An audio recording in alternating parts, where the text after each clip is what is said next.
Welcome back. I just love to walk through the produce department to see what's fresh and available, and this is definitely peak season for asparagus. That means the best quality and the best price. Now, I actually prefer the thicker stems. They're a little less fibrous and easier to cook just a crisp tender. Thick is also the best choice for the salad that we'll be making to go with a classic cheese souffle. I'll take this bunch upstairs where Marianne is getting started on the souffle. Thanks, Barb. A souffle is one of my favorite dishes to make, and tonight it's a classic cheese souffle. Souffle au fromage in French. However you say it, it's a glorious combination of a simple white sauce paired with flavorful cheeses. It's so impressive in its presentation, yet so simple in the preparation. All you need to do is master a few basic techniques and you'll be making souffles like a pro in no time. Let me show you how it's done. Start by buttering ramekins, or little souffle dishes if you will, and then coat them with grated Parmesan cheese. This is what gives the souffle something to grip and really rise, creating that perfect souffle that's light and delicate on the inside, but it forms that heavenly cheese crust around the edges. You can also make this in one large souffle dish. Whichever one you choose, it's going to be amazing, trust me. The batter starts with a roux. Sprinkle the seasoned flour mixture into melted butter.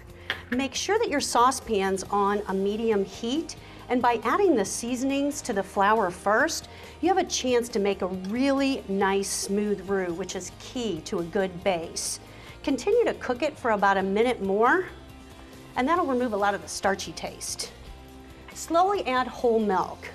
2% and skim don't work for this dish. They don't have enough of a fat content to really give the sauce a rich velvety texture, which is really what we're looking for at this point. Continue to cook this for about 3 minutes or so, and it'll get nice, thick, and bubbly. To finish the white sauce, add cream cheese. That takes the texture to a whole new level and pulls everything together. It'll go into this bowl, and while it cools, we're going to talk eggs. Eggs are a key ingredient to a great souffle. You need both the egg yolks and the egg whites, and eggs are definitely easier to separate right out of the refrigerator when they're cold. But on the flip side, egg whites whip much, much better when they're at room temperature. So I've already separated 3. I'll add this one in. Quick rinse of my hands. Grab the eggs and let's finish the souffle. While the egg whites are whipping, I'll add the cheeses and the yolks to the souffle mixture.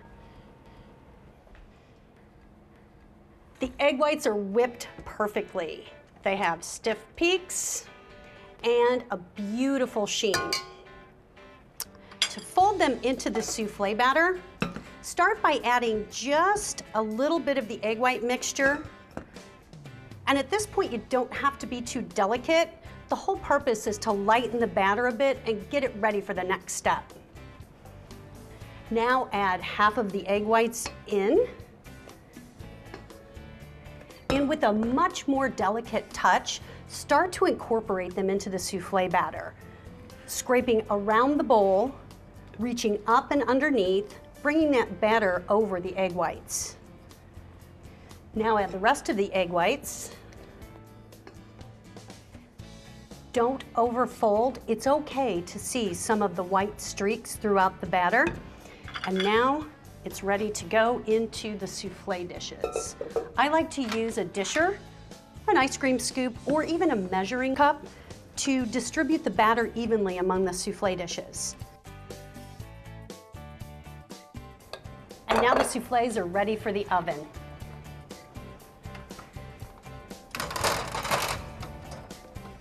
And no peeking. One of the biggest mistakes made when baking souffles is to open the oven to check on them. Leave the heat in the oven. It's that intense heat that really works with the egg whites to help the souffles rise and become a souffle. And it's that no peak factor that's probably the hardest part of this whole recipe. It is. Right. Well, now we're ready to make our shaved asparagus salad with a citrus vinaigrette, and it's really easy. There's absolutely no cooking necessary for this. So we started by just a quick rinse of the asparagus. You don't even need to trim off the ends because you're going to just hold those ends and draw a vegetable peeler across each stalk to make these beautiful thin ribbons of asparagus. They're nice and tender, and we'll just make a whole mound of the asparagus. I'm using the same peeler to make shreds of Pecorino Romano cheese. That's the one that Fabrizio just used in the pasta.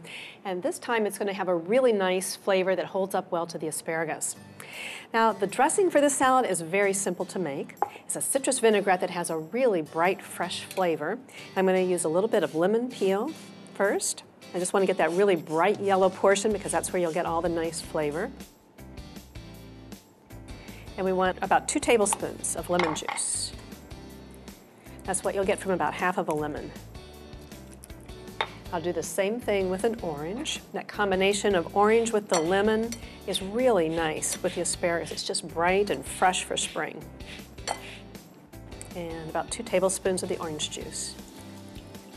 Now I can add just a splash of some white wine vinegar, and I'm ready to add the olive oil. Now you want to add the olive oil just in a really slow, steady stream. When you do that, it actually emulsifies the dressing or pulls it all together. We want to whisk it constantly so that it all combines. And this is a dressing that you wouldn't want to make ahead of time because olive oil actually solidifies in the refrigerator. But it goes together so quickly there would be no need to have to do it ahead. I'll just drizzle a little bit of this right over the asparagus. I can give that a quick toss to mix.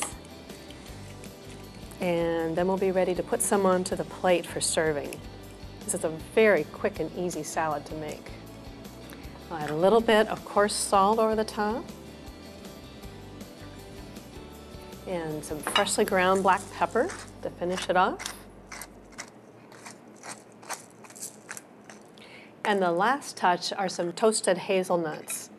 They add a little bit of color and flavor, and I really love the crunch that they add to this salad. Wow. Whoa, those are gorgeous. They are beautiful, perfectly risen, and if we were in France right now, we'd say c'est magnifique. And I would say this would be perfect to serve for a ladies' luncheon, or what a nice first course it would make. Beautiful, and I really like to pair them with a salad because they pair so well with the asparagus that's so light and fresh. Now, they tend to deflate pretty quickly, and if they do, no worries at all. It's very easy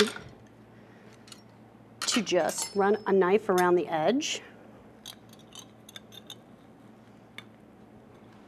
and invert it right over the top of the salad. And beautiful. I see you have a little bit of dressing left, so drizzle that over the top, and it really then adds that pop of flavor to the souffle that matches the salad. It's amazing. This is perfect. And you know, taking the souffle and inverting it gets rid of all the fear factor you might have about wondering if your souffle is going to be perfectly risen. Great idea. Well, we're going to take a souffle break so we can enjoy these while they're hot. And when we come back, it is all about cupcakes, so stay tuned.